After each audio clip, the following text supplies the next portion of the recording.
dicas para você discutir com o seu médico na discinesia da doença de Parkinson.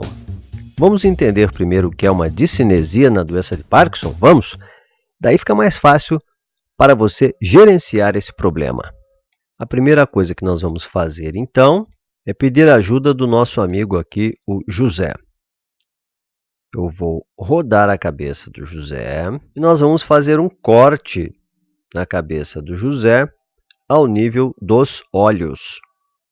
E nós vamos fazer isto para podermos ver as estruturas do cérebro do José que estão relacionadas à doença de Parkinson. Aqui nós temos aquele corte que eu falei, e aqui o número 21, essa estrutura escura, como ela é negra, ela é chamada substância negra ou substância nigra. Esta é uma das estruturas relacionadas diretamente com a doença de Parkinson. Ela é escura porque aí nós temos uma alta concentração de um neurotransmissor chamado dopamina. Quando a substância negra começa a se degenerar por motivos que hoje nós não sabemos quais, a quantidade de dopamina nessa região do cérebro diminui e a pessoa começa a ter os sintomas da doença de Parkinson. E é por isso que numa determinada época da sua doença, você vai usar medicamentos cujo componente principal é a L-Dopa. A L-Dopa se transforma em dopamina no cérebro e a pessoa melhora dos sintomas da doença de Parkinson. Os médicos falam que a L-Dopa é o padrão ouro no tratamento da doença de Parkinson, porque é o melhor medicamento para a manutenção.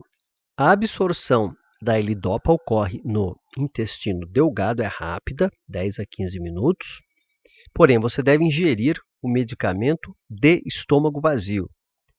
A ingestão da L-Dopa, junto com proteínas, pode prejudicar a absorção e, consequentemente, o funcionamento do medicamento. Ele começa a subir de concentração no sangue, ele tem um pico de concentração, depois ele começa a ser eliminado novamente do sangue pelo rim e pelo metabolismo do fígado. Então, o remédio sobe, mantém um pico e depois desce. A combinação da destruição da substância negra e mais essas flutuações do nível de L-Dopa no sangue é que faz com que surja esses quadros de discinesia na doença de Parkinson. Vamos imaginar agora a seguinte situação. Você conhece alguém, um parente, um amigo, seu papai, sua mamãe, que desenvolveu um quadro de doença de Parkinson e está em uso de L-Dopa há mais de 4 anos. Geralmente é entre 4 a 6 anos do uso de L-Dopa que a pessoa apresenta o quadro de discinesia. A pessoa está nessa situação, então o que é que nós temos de dados, o que é que nós sabemos hoje para que nós possamos conversar e discutir com o nosso médico? Para responder a esta pergunta, são muito bons os artigos de revisão. Os artigos de revisão, eles fazem um apanhado geral de como anda o conhecimento numa determinada época.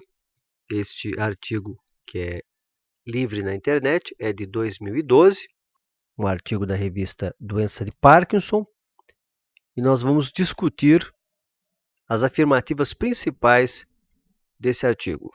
O que causa mais risco da pessoa desenvolver discinesia? Quanto menor a idade do início da doença, eu tenho um paciente, para vocês terem uma ideia, que tem 29 anos de idade e desenvolveu doença de Parkinson. Se eu começar a dar L-Dopa para ele agora, ele já vai, provavelmente em alguns anos, desenvolver um quadro de discinesia. Então, se evita de dar L-Dopa no começo do tratamento, principalmente se o indivíduo é jovem. Longa duração da doença. Se o indivíduo está doente há muito tempo, em uso de levodopa, o risco é muito maior de que ele desenvolva a discinesia. E maior duração do tratamento dopaminérgico pulsátil. O que quer dizer isso? É o que a gente acabou de explicar.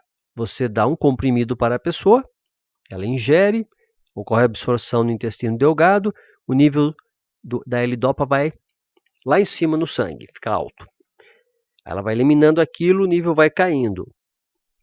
É a hora que você dá um outro comprimido, o nível sobe novamente no sangue. Então, é como se dessemos pulsos de medicação para o paciente. O nível de L-Dopa está sempre subindo e descendo no sangue, e isso é um estímulo para o surgimento da discinesia. E é por isso mesmo que uma das estratégias, que nem sempre dá certo, mas que nós usamos, foi o que eu usei com essa paciente, é você reduzir a quantidade de L-Dopa o máximo possível e dar pequenas doses em menores intervalos de tempo. Isso algumas vezes ajuda o controle da discinesia. É comum o uso da expressão LID, que é discinesia induzida por levodopa. Entretanto, a levodopa não é a única droga que causa discinesia, não. Qualquer droga que estimule a produção, o aumento do nível de dopamina no parkinsoniano pode levar à discinesia. E nós temos até uma estatística a respeito do risco do surgimento de discinesia. Pacientes tratados menos de 5 anos têm um risco de 11% do desenvolvimento de discinesia. Tratados 6 a 9 anos têm risco de 32% e os tratados mais de 10 anos têm um risco de 89% de chance de desenvolver discinesia. Atenção, bandeirinha vermelha aqui. Estudos clínicos mostraram que o tratamento inicial com agonistas dopaminérgicos, ou seja, medicamentos que não são a L-Dopa, estão associados com menor risco de desenvolvimento das discinesias. Esses medicamentos são o pramipexol, ropinirole, bromocriptina, pergolida, cabergolina. Mas uma vez que você introduz a levodopa junto desses medicamentos, a taxa de desenvolvimento de discinesia ela se iguala, então, tanto nos agonistas quanto no uso da levodopa isolada. Então, a ideia básica aqui é tentar iniciar o tratamento da doença de Parkinson sem o uso da levodopa, da L-Dopa.